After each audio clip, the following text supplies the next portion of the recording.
Hello बेटा and welcome to once again. तो last video में हम लोग क्या पढ़ रहे थे बच्चों कि जो रेट ऑफ रिएक्शन है वो क्या होती है और वो रेट ऑफ रिएक्शन कैसे कैलकुलेट करेंगे, कौन से फैक्टर हैं जिनके ऊपर रेट ऑफ रिएक्शन डिपेंड करती है। आज हम लोग उससे आगे नेक्स्ट बात करते हैं बेटा rate law expansions and order of reactions. Rate law expansions का मतलब क्या है, इसको समझिए बच्चों।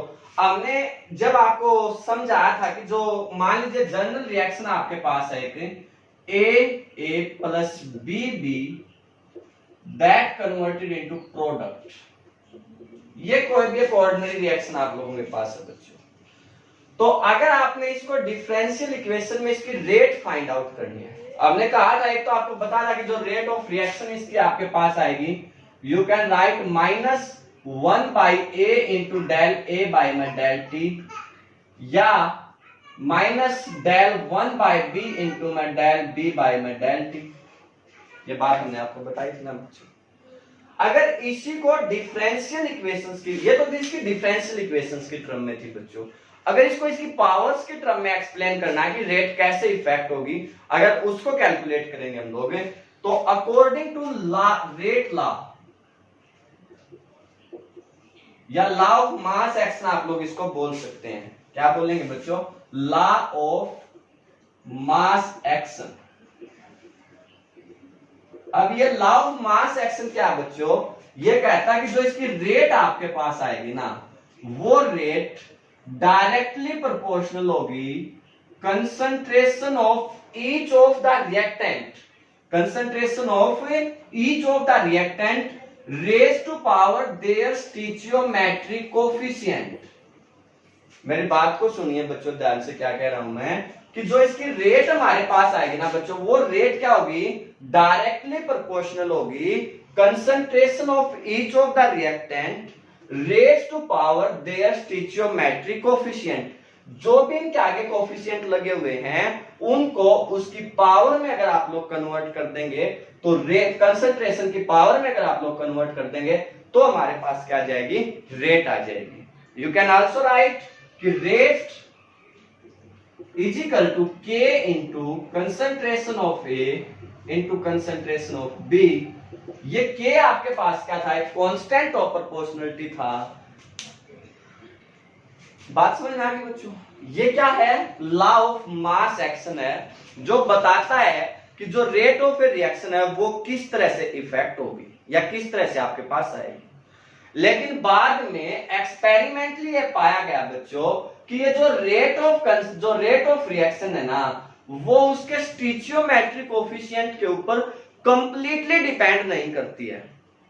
उनके कुछ फ्रैक्शन के ऊपर भी डिपेंड कर सकती है, हो सकता है उनके ऊपर बिल्कुल इंडिपेंडेंट भी हो। मींस बाद में इसी लॉ ऑफ मास एक्शन को कन्वर्ट किया गया रेट लॉ में।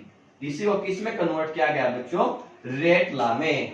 और ये रेट लॉ क्या कहता है कि जो रेट है, rate of a reaction is directly proportional to concentration of each reactant does not completely जो their stoichiometric coefficient, ये इनके किसी भी फ्रैक्शन के ऊपर डिपेंड आपके पास करेगी बच्चों। मान लीजिए ए के ऊपर कंप्लीटली ना डिपेंड करके उसमें से क्या करती है? अल्फा पे डिपेंड करती है। ये बी पे कंप्लीटली डिपेंड ना करके उसमें से कुछ फ्रैक्शनल पार्ट बीटा के ऊपर आपके पास क्या करती है? डिपेंड करती है। तो this can be write as rate law. According to rate law, rate of a reaction is directly proportional to concentration each raised to power some fraction of their coefficient. Does not completely जो है coefficient या stoichiometric coefficient उनके कुछ fraction के ऊपर क्या होती है बच्चों? डिपेंड करती है। तो we can write कि जो रेट हमारे पास है बच्चों, वह रेट ऑफ ए रिएक्शन किसके इक्वल है? इक्वल टू के ए की पावर अल्फा बी की power beta. Rate is equal to K into A की पावर अल्फा इंटू बी की पावर आपके पास क्या जाएगी बच्चों? बीटा। अब यहां पे ये जो के है ये क्या है? कांस्टेंट ऑफ प्रोपोर्शनलिटी है बच्चों।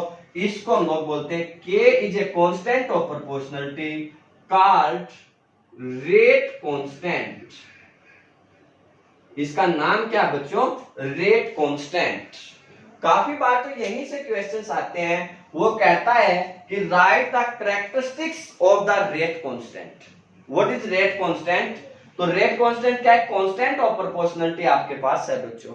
अगर वो कहे कि डिफाइन द रेट कांस्टेंट, तो आप लोग क्या करेंगे भाई? आप लोग मान लीजिए ए की जो कंसंट्रेशन है और बी की जो कंसंट्रेशन है वो आपके पास इक्वल है और इक्वल टू क्या है? यूनिटी है। अगर वो एक है तो वी कैन राइट जो रेट आपके पास है के इंटू 1 की पावर अल्फा इंटू 1 की पावर बीटा। अब आपको पता है 1 की पावर चाहे कुछ भी हो वो हमेशा क्या होता है? 1। तो we can say that rate is equal to K. You can say that rate constant of क्या बच्चों की, जब आप कंसंट्रेशन लेते हैं ना ईच ऑफ द रिएक्टेंट, वो अगर आप लोग 1 ले लेते हैं तो रेट कांस्टेंट किसके बराबर आ जाता है? रेट ऑफ रिएक्शन के बराबर। आप लोग क्या कहेंगे? Rate constant of a reaction is equal to rate of the reaction when the concentration of each of the reactant is taken to be unity. जब आपने concentration of each of the reactant है जो बच्चों उनको एक लिया है, तो उस टाइम पे जो भी रेट ऑफ रिएक्शन है वो रेट ऑफ रिएक्शन क्या कहलाएगी बच्चों? Rate constant. रेट कांस्टेंट आपके पास रेट ऑफ रिएक्शन के बराबर होगा बच्चों when the concentration of each of the reactant is taken to be unity. बात क्लियर होगी बच्चों? पक्का? अब अगर आप इसको आगे पढ़ें कि वो आपसे कहेगा what are the characteristics of the rate constant. अगर वो आपसे क्या पूछता बच्चों? Characteristics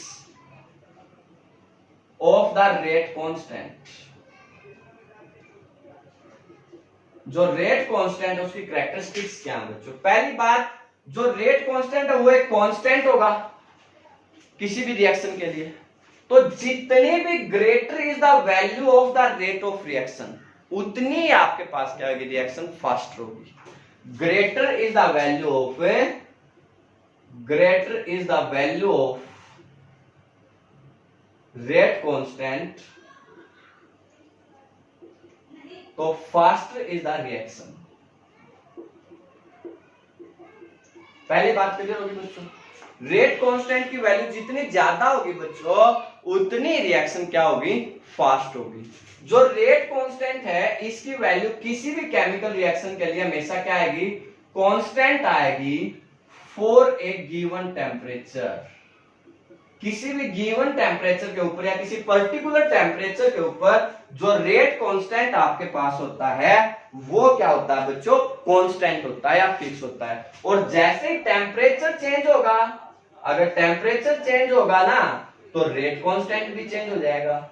with changing the value of the temperature rate constant is also changed. बात समझ में आ गई बेटा? पक्का? इसके बाद जो वैल्यू है रेट कांस्टेंट या इसकी जो यूनिट आपके पास है, यूनिट ऑफ रेट कांस्टेंट, वो क्या होते हैं बच्चों? किस पे डिपेंड करते हैं? Depends upon the order of reaction. जो रेट ऑफ रिएक्शन है ना बच्चों, या यूनिट ऑफ रेट कांस्टेंट है, यूनिट ऑफ रेट कांस्टेंट किस पे डिपेंड करती है? Order of reaction. ये ऑर्डर ऑफ रिएक्शन क्या होता है इसको अब हम लोग पढ़ेंगे। तो बात समझ में आ गई? रेट कांस्टेंट क्या है बच्चों, किस तरह से आप लोग इसको डिफाइन करेंगे, ये बात समझ में आ गई? जो रेट कांस्टेंट है वो रेट ऑफ रिएक्शन के बराबर होगा when the concentration of each reactant is taken to be unity. K की वैल्यू जितनी ज्यादा आपके पास आएगी रेट ऑफ रिएक्शन उतनी ज्यादा फास्ट होगी। के की वैल्यू किसी पर्टिकुलर टेम्परेचर के ऊपर कांस्टेंट होती है। With increase in the temperature जो के है उसकी वैल्यू आपके पास इंक्रीज करेगी, और जो यूनिट है रेट कांस्टेंट की वो डिपेंड किस पे करेगी बच्चों? ऑर्डर ऑफ रिएक्शन के ऊपर डिपेंड करेगी। बात समझ में आई? अगर एग्जाम में आपसे क्वेश्चन आता है कि what is the difference between rate law and law of mass action, तो क्या डिफरेंस है बच्चों रेट लॉ और लॉ ऑफ मास एक्शन में? जो लॉ ऑफ मास एक्शन कहता है कि जो रेट है वो कंप्लीटली डिपेंड करती है किस पे? स्टोइचियोमेट्रिक कोएफिशिएंट के ऊपर बच्चों। और लॉ जो है लॉ ऑफ मास एक्शन क्या कहता है कि वो उस पर कंप्लीटली डिपेंड नहीं करती है, उनसे कुछ फ्रैक्शन के ऊपर डिपेंड आपके पास करती है। कंप्लीटली डिपेंड ना करके उसके कुछ फ्रैक्शन के ऊपर क्या होती है, रेट ऑफ रिएक्शन डिपेंड करती है। This is the difference between law of mass action and rate law. दूसरा, रेट कांस्टेंट का भी डिफरेंस आपके पास हो सकता है कि इसमें जो रेट कांस्टेंट है उसकी वैल्यू ऑर्डर ऑफ रिएक्शन पे डिपेंड करती है, इसमें सीधी की सीधी रेट या कंसंट्रेशन की जो यूनिट है उसी के अकॉर्डिंग उसका आंसर आ जाएगा। अब यहां से क्या पढ़ना हमने, एक नया शब्द हमारे पास आता है बच्चों, वो है ऑर्डर ऑफ रिएक्शन। ये ऑर्डर ऑफ रिएक्शन क्या है, हमें इस बात को सीखना है। ऑर्डर ऑफ रिएक्शन को कैसे डिफाइन करेंगे या क्या होता है ये देखिए भाई।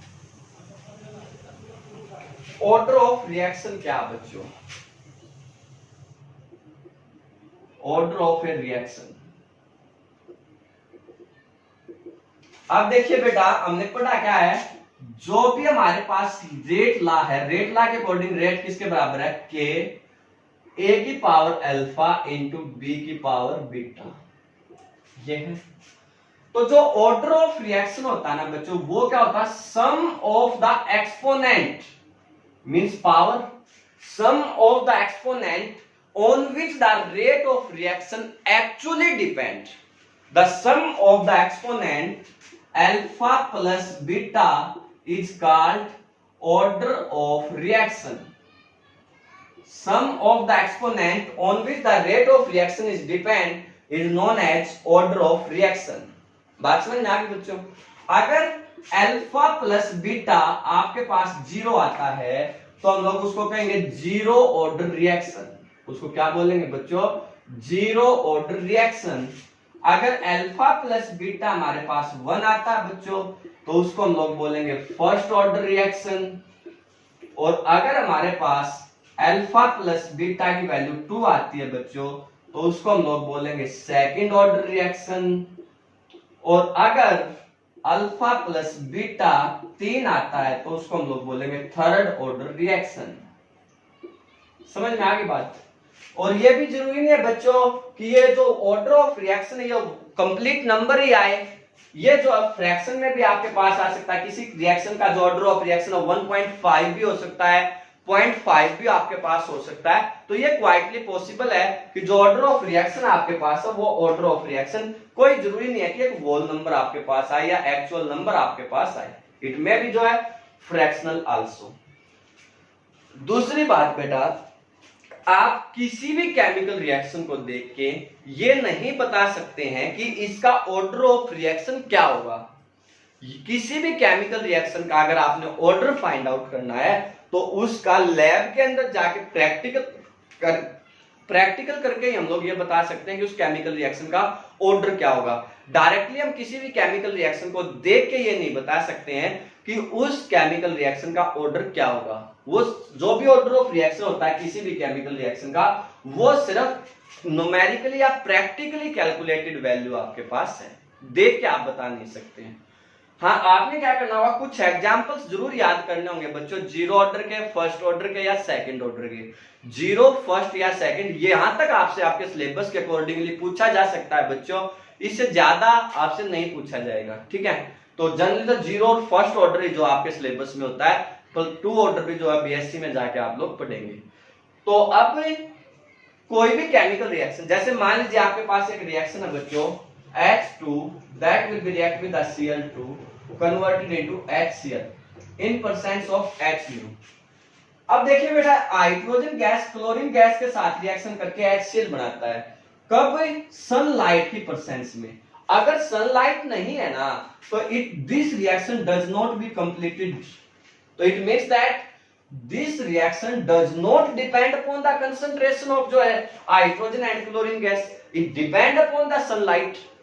बात समझ रहे हैं ना। तो इसलिए this reaction does not depend upon the concentration of reactant, then this is called zero order reaction. ये बात समझ में आ गई बच्चों। लेकिन यहाँ पे ये गौर करने की बात है कि ये रिएक्शन H म्यू में सनलाइट पे डिपेंड करती है, किसी और चीज के ऊपर ये डिपेंड नहीं करती है, कंसंट्रेशन से भी इसका कोई लेना देना नहीं है। तो इसलिए ये क्या है, जीरो ऑर्डर रिएक्शन आपके पास है बच्चों। बात समझ में आ गई। जैसे आपके पास क्या है 2N2 O5 that converted into 4NO2 plus O2 gas. यह आपके पास है। अब यहां पे जो रिएक्टेंट है उसमें 2 NO2 है बेटा, लेकिन ये एक्सपेरिमेंटली ये पाया गया कि जो इसकी रेट ऑफ रिएक्शन है वो डायरेक्टली प्रोपोर्शनल है N2O5 के। याद रखेंगे आप लोग इसको, जब आगे इसी यूनिट की नेक्स्ट वीडियो से नेक्स्ट में डिस्कस करेंगे तो ये बात ड्राइव भी करेंगे कि ये सिर्फ इसी पे क्यों डिपेंड करता है। लेकिन अभी ये याद रखिए कि ये सिर्फ इसकी एक पावर के ऊपर डिपेंड करता है, क्योंकि ये इसकी एक पावर के ऊपर डिपेंड करता है, इसलिए ये आपके पास क्या बच्चों, फर्स्ट ऑर्डर रिएक्शन। ये क्या बच्चों, फर्स्ट ऑर्डर रिएक्शन आपके पास है। और अगर मान लीजिए आपके पास क्या 2NO2 plus F2 converted into 2NOF जो है NO2F, अगर आपके पास ये, तो इसमें एक्सपेरिमेंटली ये पाया गया बच्चों कि इसकी जो रेट है वो डायरेक्टली प्रोपोर्शनल है NO2 के एंड डायरेक्टली प्रोपोर्शनल है F2 के। मींस इसकी रेट NO2 और F2 के ऊपर डिपेंड करती है, जो है इसकी दो पे ऊपर डिपेंड नहीं करती, सिर्फ एक पावर के ऊपर डिपेंड करती है। तो वी कैन से दैट इसका जो ऑर्डर ऑफ रिएक्शन है वो ऑर्डर ऑफ रिएक्शन एक इसका और एक इसका, मींस 2 आपके पास आ जाएगा। बात समझ में आ गई बच्चों? तो ये ऑर्डर ऑफ रिएक्शन फ्रैक्शन में भी हो सकता है। जैसे मान लीजिए आपके पास इथेनॉल है बच्चों CH3CHO, अगर आप इसका इलेक्ट्रोलिसिस करते हैं, इसको एल्को जो है मीथेन और जो है कार्बन डाइऑक्साइड गैस में, कार्बन मोनोऑक्साइड गैस में कन्वर्ट करते हैं, तो यह पाया गया कि इसकी रेट वो डायरेक्टली प्रोपोर्शनल है CH3CHO की पावर 1.5 पे। तो इसका मतलब इसका ऑर्डर ऑफ रिएक्शन आपके पास 1.5। तो अब यहाँ पे देखिए बच्चों, यहाँ पे 1.5 का कोई जिक्र ही नहीं था, फिर भी इसका ऑर्डर ऑफ रिएक्शन 1.5 आ गया। तो इसलिए ये ध्यान रखना है बच्चों आपने कि स्टोइचियोमेट्रिक कोएफिशिएंट का ऑर्डर ऑफ रिएक्शन से कोई लेना देना नहीं है। वो उस पर डिपेंड कर भी सकता है, ना भी करे, कंप्लीटली भी डिपेंड कर सकता है, उसके कुछ फ्रैक्शन के ऊपर भी वो क्या हो सकता है बेटा, डिपेंड कर सकता है। बात समझ में आई? ऑर्डर ऑफ रिएक्शन का कॉन्सेप्ट आपको अच्छे से समझ में आया कि नहीं आया? अब आप लोग जो भी बुक यूज करते हैं बच्चों, उस बुक में से आपने कम से कम भी 2-2, 3-3 एग्जाम्पल अपनी कॉपी में लिखने हैं और उनको याद करने की कोशिश आप लोगों ने करनी है। Example of zero order reaction, first order reaction and second order reactions के। ठीक है बेटा? इसके बाद आपसे क्वेश्चंस कैसे पूछा जा सकता है ऑर्डर ऑफ रिएक्शन में, वो आप लोग देख लीजिए एक बार। एक क्वेश्चन है हमारे पास, वो कहता है कि calculate the overall order of a reaction in which the rate, वो रेट आपके पास क्या दे रखी है, K इजिकल टू A की कंसंट्रेशन 1/2 एंड B की कंसंट्रेशन 3/2। वो कहता है इसका ओवरऑल ऑर्डर ऑफ रिएक्शन बताइए। तो आप लोग क्या कहेंगे बच्चों, इसका ऑर्डर ऑफ रिएक्शन क्या आएगा, order of reaction is equal to 1/2 plus 3/2 means 4/2 means 2. So it means that this is second order reaction.